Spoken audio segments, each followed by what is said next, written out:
Elisha and Jonah. Elisha, the disciple of Elijah.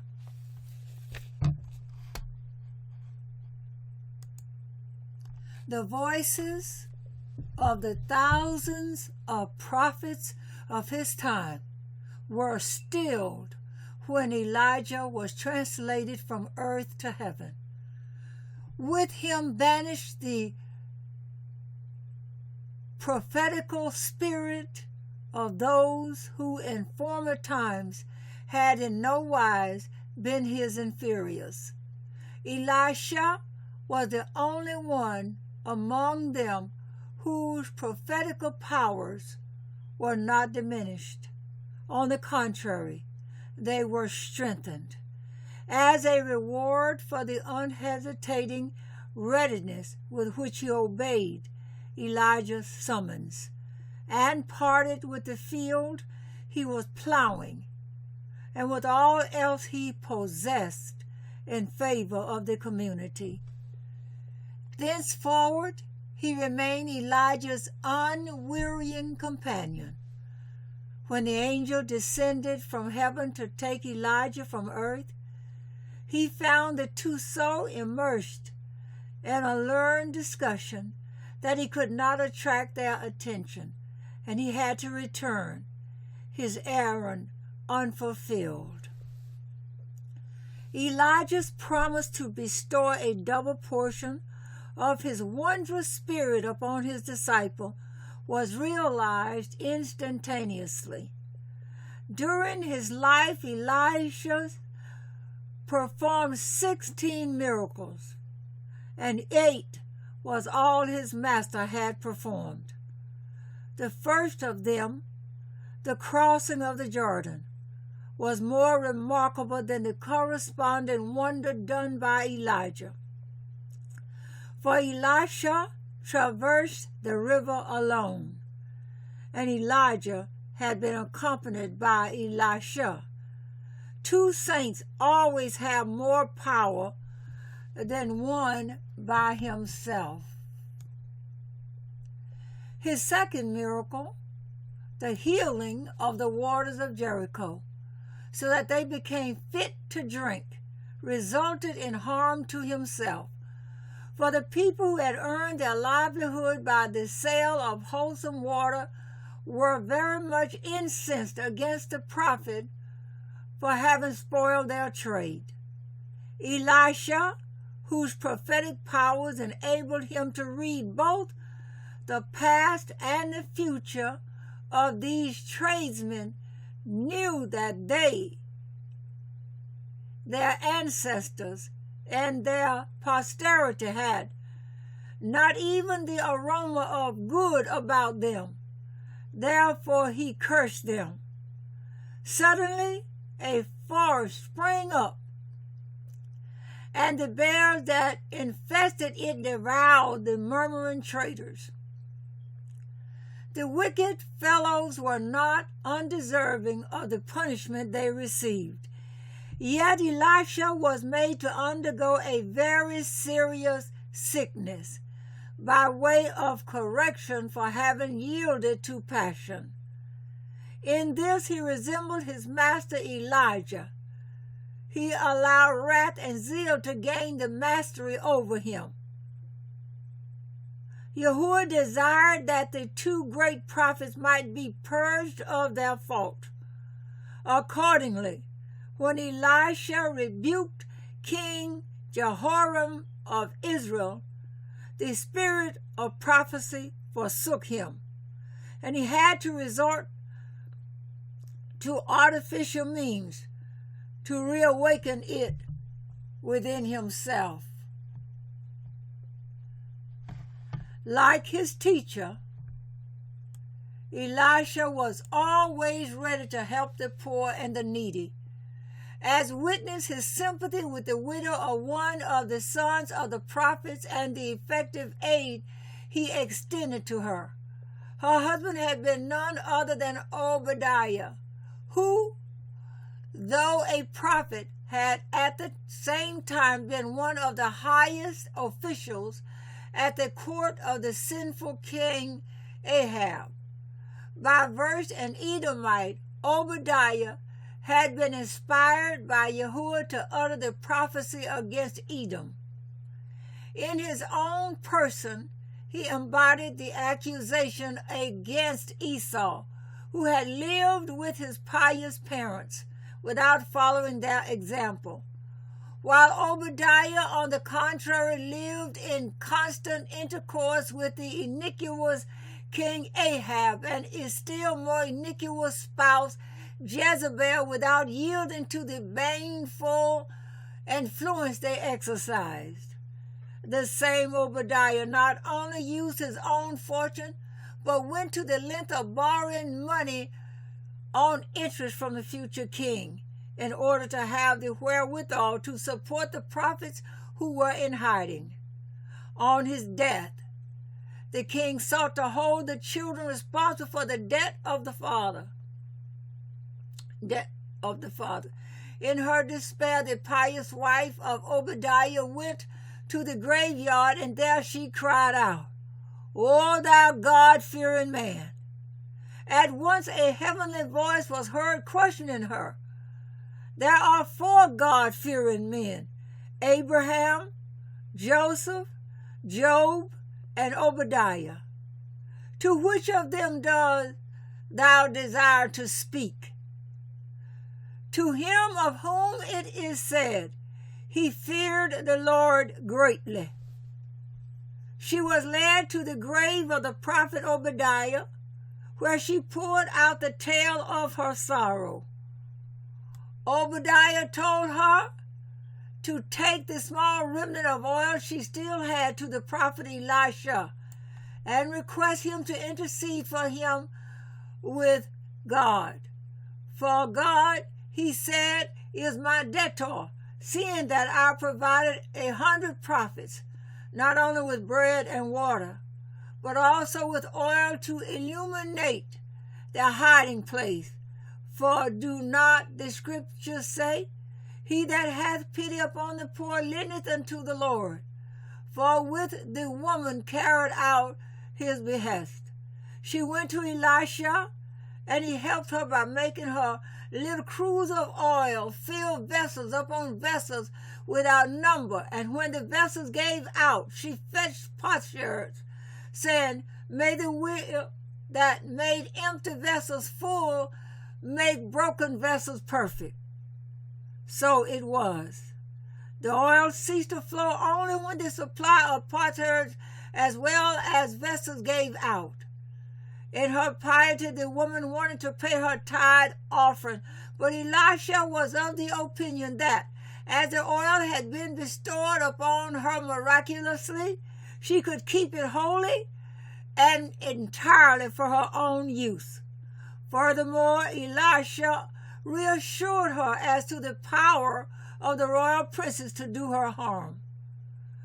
The God who will close the jaws of the lions set up on Daniel, and who did close the jaws of the dogs in Egypt, the same God will blind the eyes of the sons of Ahab and deafen their ears so that they can do thee no harm.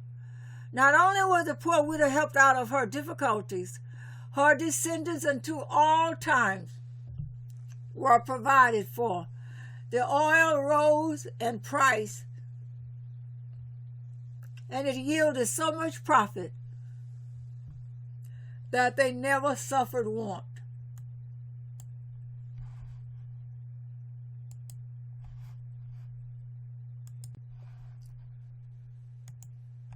The Shunammite. The great woman Shunem, the sister of Abishag and wife of the prophet Iddo, also had cause to be deeply grateful to Elisha. When Elisha came to Shunem on his journey through the land of Israel, his holiness made a profound impression upon the Shunammite. Indeed, the prophet's eye was so awe-inspiring that no woman could look him in the face and live. Contrary to the habit of most women, who are intent upon diminishing their expenses and their toil. The Shunammite took delight in the privilege of welcoming the prophet to her house as a guest. She observed that not even a fly dared approach close to the holy man, and a grateful fragrance exhaled from his person. If he were not so great a saint, she said, and the holiness of Yahuwah did not invest him, there were no such pleasant fragrance about him. That he might be undisturbed, she assigned the best chambers in the house to the prophet. He, on his part, desiring to show his appreciation of her hospitality, knew no better return for her kindness than to promise that she should be blessed with a child within a year. The woman protested, "Oh, my husband is an old man, nor am I of an age to bear children. The promise cannot be fulfilled." Yet it happened as the prophet had foretold. Before a 12-month had passed, she was a mother. A few years later, her child died a sudden death. The mother repaired to the prophet and lamented before him, "Oh, that the vessel had remained empty, rather than it should be filled first and then be left void." The prophet admitted that, though as a rule he was acquainted with all things that were to happen, Yahuwah had left him in the dark about the misfortune that had befallen her. With trust in Yahuwah, he gave his staff to his disciple Gehazi and sent him to bring the boy back to life. But Gehazi was unworthy of his master. His contact toward the Shunammite was not becoming a disciple of the prophet, and, above all, he had no faith in the possibility of accomplishing the mission entrusted to him.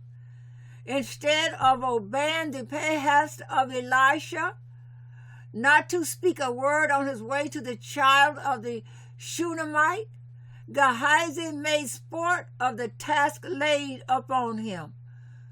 To whatever man he met, he addressed the questions, "Dost thou suppose this staff can bring the dead back to life?" The result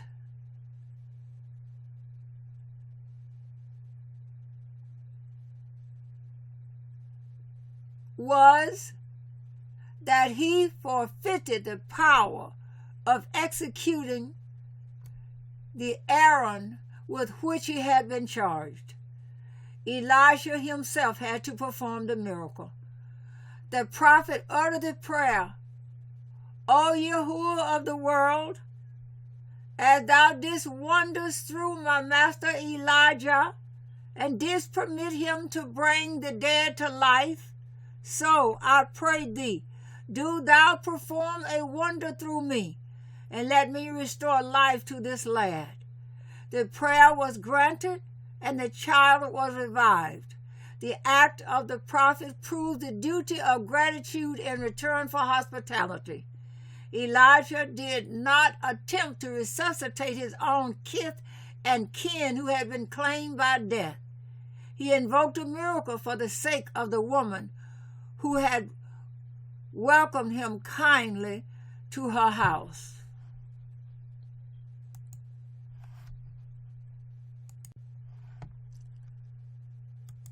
Gehazi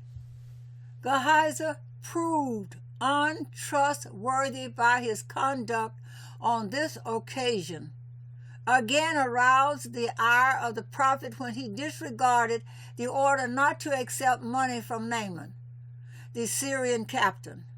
He did not succeed in deceiving the prophet. On his return from Naaman, he found Elisha occupied with the study of the chapter in the Mishnah Shabbat, which deals with the 8 reptiles. The prophet Elijah greeted him with the rebuke, "Thou villain, the time has come for me to be rewarded for the study of the Mishnah about the 8 reptiles. May my reward be that the disease of Naaman afflict thee and thy descendants forevermore." Scarcely had these words escaped his lips when he saw the leprosy come out on Gehazi's face. Gehazi deserved the punishment on account of his base character. He was sensual and envious, and did not believe in the resurrection of the dead. His unworthy qualities were displayed in his conduct toward the Shunammite and toward the disciples of Elisha. When the pretty Shunammite came to the prophet in her grief over the death of her child, Gehazi took her passionately in his arms under the pretext of forcing her away from the prophet, on whom she had laid hold in her supplications. As for the other disciples of Elisha, he endeavored to keep them away from the house of the prophet. He was in the habit of standing without the door.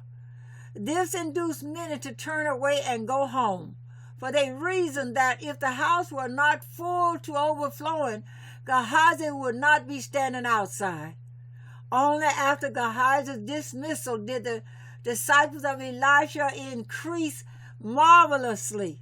That Gehazi had no faith in the resurrection of the dead is shown by his incredulity with regard to the child of the Shunammite. In spite of these faults, Elisha regretted that he had cast off his disciple, who was a great scholar in the law, especially as Gehazi abandoned himself to a sinful life after leaving the prophet. By means of magnetism, he made the golden calves at Beth-el float in the air, and many were brought to believe in the divinity of these idols. Moreover, he engraved the great and awful name of God in his mouth. Thus they were enabled to speak, and they gave forth the same words God had proclaimed from Sinai. I am Yahuwah, thy Elohim. Thou shalt have no other gods before me. Elisha accordingly repaired to Damascus to lead Gehazi back to the paths of righteousness. But he remained impenitent, for he said, From thyself I have learned that there is no return for him who not only sins himself, but also induces others to sin. So Gehazi died without having done aught to atone for his transgressions, which was so great that he is one of the few Jews or Hebrews who have no share in paradise. His children inherited his leprosy. He and his 3 sons are the 4 leprous men who informed the king of Israel of the precipitate flight of the Syrian host. Elisha's excessive severity toward his servant Gehazi and toward the mocking boys of Jericho did not go unpunished. He had to endure 2 periods of disease, and the 3rd sickness that befell him caused his death. He is the first known to history who survived a sickness. Before him, death had been the inevitable companion of disease. A great miracle marked the end of a life rich in miraculous deeds. A dead man revived at the touch of Elisha's bier and stood on his feet. It was a worthy character for whom the wonder was accomplished. Shalom, the son of Tikvah, the husband of Huldah the prophetess, a man of noble descent who had led a life of loving kindness. He was in the habit of going daily beyond the city bearing the pitcher of water, from which he gave every traveler to drink, a good deed that received a double reward. His wife became a prophetess, and when he died at his funeral, attended by a large concourse of people, was disturbed by the invasion of the Arameans. He was given new life by contact with the bones of Elisha. He lived to have a son, Hanamel by name. The death of Elisha was a great misfortune for the Israelites. So long as he was alive, no Aramean troops entered Palestine. The first invasion by them happened on the day of his burial.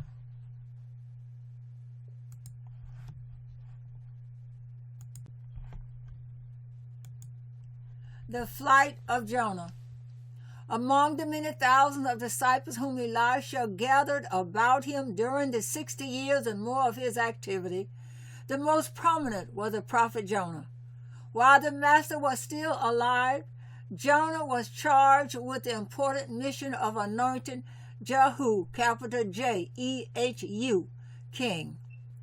The next task laid upon him was to proclaim their destruction to the inhabitants of Jerusalem. The doom did not come to pass, because they repented of their wrongdoing, and Yahuwah had mercy upon them. Among the Israelites, Jonah was therefore known as the false prophet. When he was sent to Nineveh to prophesy the downfall of the city, he reflected, "I know to a certainty that the heathen will do penance. The threatened punishment will not be executed, and among the heathen too, I shall gain the reputation of being a false prophet." To escape this disgrace, he determined to take up his abode on the sea, where there were none to whom prophecies never to be fulfilled would have to be delivered. On his arrival at Joppa, capital Joppa, there was no vessel in port. To try him, Yahuwah caused a storm to arise, and it carried a vessel back to Joppa, which had made a 2 days' journey away from the harbor. The prophet interpreted this chance to mean that Yahuwah approved his plan. He was so rejoiced at the favorable opportunity for leaving land that he paid the whole amount for the entire cargo in advance, no less a sum than 4,000 gold denarii. After a day's sailing out from shore, a terrific storm broke loose. Wonderful to relate, it injured no vessel but Jonah's. Thus he was taught the lesson that Elohim is Yahuwah over heaven and earth and sea, and man can hide himself nowhere from his face. On the same vessel were representatives of the 70 nations of the earth, each with his peculiar idols. They all resolved to entreat their gods for succor, and the God from whom help would come should be recognized and worshipped as the only one true Elohim. But help came from none. Then it was that the captain of the vessel approached Jonah where he lay asleep and said to him, "We are suspended twixt life and death, and thou liest here asleep. Pray, tell me, to what nation dost thou belong?" "I am a Hebrew," replied Jonah. "We have heard," said the captain, "that the Elohim of the Hebrews is the most powerful. Cry to him for help. Perhaps he will perform such miracles for us as he did in days of old for the Hebrew Jews at the Red Sea." Jonah confessed to the captain that he was to blame for the whole misfortune, and he besought him to cast him adrift and appease the storm. The other passengers refused to consent to so cruel an act. Though the lot decided against Jonah, they first tried to save the vessel by throwing the cargo overboard. Their efforts were in vain. Then they placed Jonah at the side of the vessel and spoke, "O Lord of the world, reckon this not up against us as innocent blood. For we know not the case of this man, and he himself bids us throw him into the sea." Even then they could not make up their minds to let him drown. First, they immersed him up to his knees in the water of the sea, and the storm ceased. They drew him back into the vessel, and forthwith the storm raged in its old fury. 2 more trials they made. They lowered him into the water up to his navel, and raised him out of the depths when the storm was assuaged. Again, when the storm broke out anew, they lowered him to his neck, and a second time they took him back into the vessel when the wind subsided. But finally the renewed rage of the storm convinced them that their danger was due to Jonah's transgressions. and they abandoned him to his fate. He was thrown into the water, and on the instant the sea grew calm.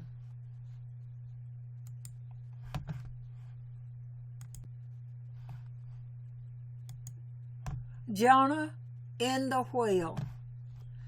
At the creation of the world, Yahuwah made a fish intended to harbor Jonah.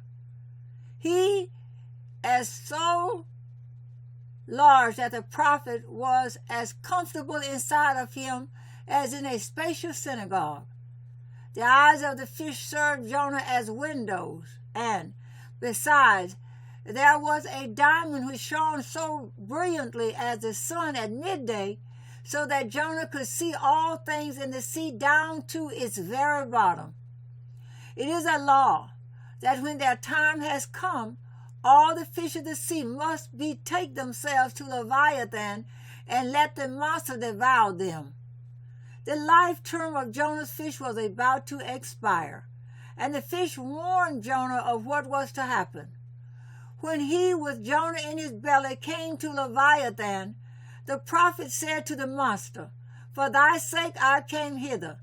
It was meet that I should know thine abode, for it is my appointed task to capture thee in the life to come and slaughter thee for the table of the just and pious." When Leviathan observed the sign of the covenant on Jonah's body, he fled affrighted, and Jonah and the fish were saved. To show his gratitude, the fish carried Jonah whithersoever there was a sight to be seen. He showed him the river from which the ocean flows, showed him the spot at which the Israelites crossed the Red Sea, showed him Gehenna and Sheol, and many other mysterious and wonderful places. 3 days Jonah had spent in the belly of the fish, and he still felt so comfortable that he did not think of imploring Yahuwah to change his condition. But Yahuwah sent a female fish big with 365,000 little fish to Jonah's host to demand the surrender of the prophet, else she would swallow both him and the guest he harbored. The message was received with incredulity, and Leviathan had to come and corroborate it. He himself had heard Yahuwah dispatch the female fish on her errand. So it came about that Jonah was transferred to another abode. His new quarters, which he had to share with all the little fish, were far from comfortable, and from the bottom of his heart a prayer for deliverance arose to Yahuwah on high. The last words of his long petition were, "I shall redeem my vow," whereupon Yahuwah commanded the fish to spew Jonah out. At a distance of 965 parasangs from the fish, he alighted on dry land. These miracles induced the ship's crew to abandon idolatry, and they all became pious proselytes in Jerusalem.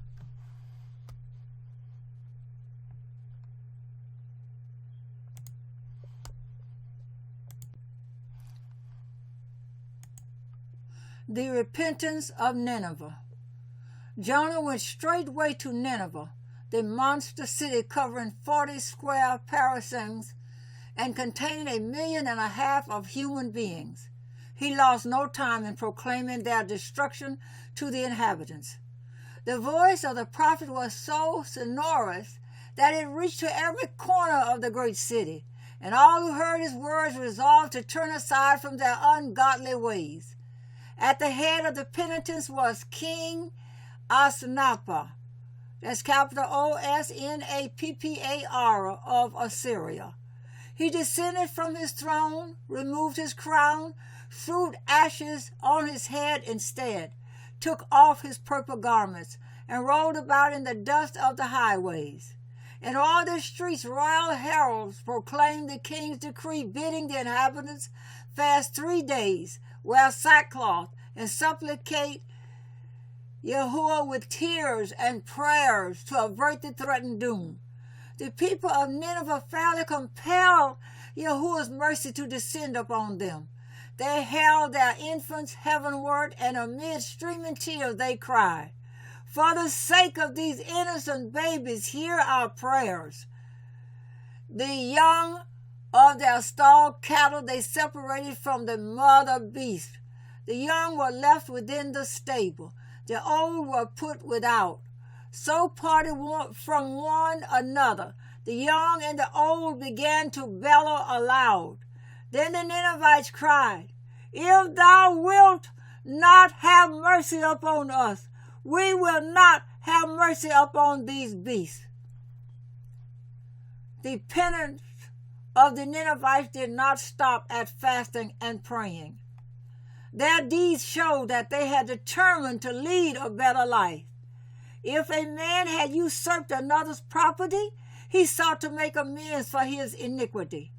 Some went so far as to destroy their palaces in order to be able to give back a single brick to the rightful owner. Of their own accord, others appeared before the courts of justice and confessed their secret crimes and sins known to none beside themselves, and declared themselves ready to submit to well-merited punishment, though it be death that was decreed against them. One incident that happened at the time will illustrate the contrition of the Ninevites. A man found a treasure in the building lot he had acquired from his neighbor. Both buyer and seller refused to assume possession of the treasure. The seller insisted that the sale of the lot carried with it the sale of all it contained. The buyer held that he had bought the ground, not the treasure hidden therein. Neither rested satisfied until the judge succeeded in finding out who had hidden the treasure and where were his heirs. And the joy of the two were great when they could deliver the treasure up to its legitimate owners. Seeing that the Ninevites had undergone a real change of heart, Yahuwah took mercy upon them and pardoned them. Thereupon Jonah likewise felt encouraged to plead for himself with Yahuwah, that he forgive him for his flight. Yahuwah spoke to him, "Thou wast mindful of mine honor." The prophet had not wanted to appear a liar, so that men's trust in Yahuwah might not be shaken, and for this reason thou didst take to sea. Therefore did I deal mercifully with thee, and rescue thee from the bowels of Sheol. His sojourn in the inside of the fish the prophet could not easily dismiss from his mind, nor did it remain without visible consequences. The intense heat in the belly of the fish had consumed his garments and made his hair fall out, and he was sore plagued by swarms of insects. To afford Jonah protection, Yahuwah caused the kikayon to grow up. That's Kikayon. When he opened his eyes one morning, he saw a plant with 275 leaves, each leaf measuring more than a span, so that it afforded relief from the heat of the sun. But the sun smote the gourd, that it withered, and Jonah was again annoyed by the insects. He began to weep and wish for death to release him from his troubles. But when Yahuwah led him to the plant and showed him what lesson he might derive from it, how, though he had not labored for the plant, he had pity on it, he realized his wrong in desiring Yahuwah to be relentless toward Nineveh, the great city with its many inhabitants. Rather than have his reputation as a prophet suffer taint, he prostrated himself and said, "O Yahuwah, guide the world according to thy goodness." Yahuwah was gracious to the people of Nineveh, so long as they continued worthy of his loving kindness.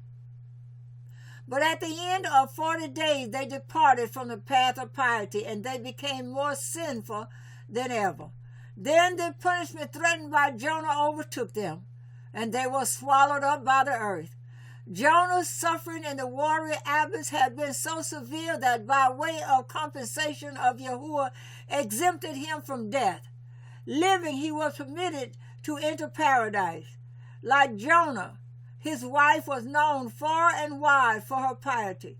She had gained fame particularly through her pilgrimage to Jerusalem, a duty which, by reason of her sex, she was not obliged to fulfill. On one of these pilgrimages, it was that the prophetical spirit first descended upon Jonah.